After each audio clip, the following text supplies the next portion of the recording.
Morning guys. তো আমি একটা ভয়েস নিয়ে এলাম, মানে কিছু বলতে এলাম। তো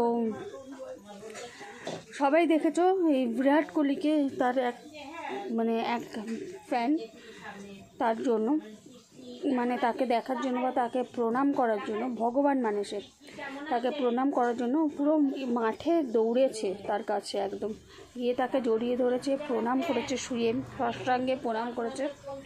তারপর পুলিশরা যারা ছিল আশেপাশে তারা তাকে ধরে সেখান থেকে সরিয়ে দেয়, বের করে দেয়।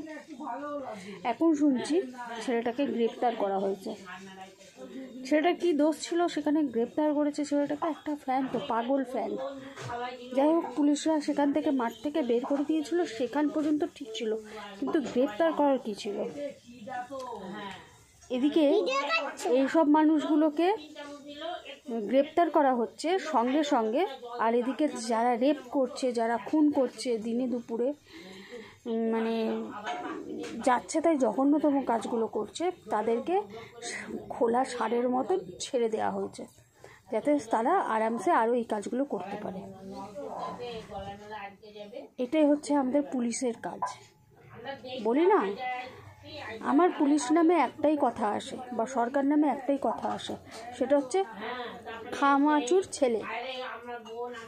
একদম।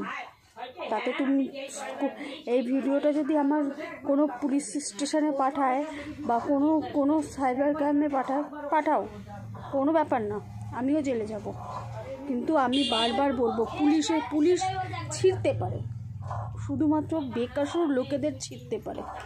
যারা কসুরবার, যারা কসুর করে, যারা মানে ভুল করে, তাদেরকে কিচ্ছু উকড়াতে পারে না।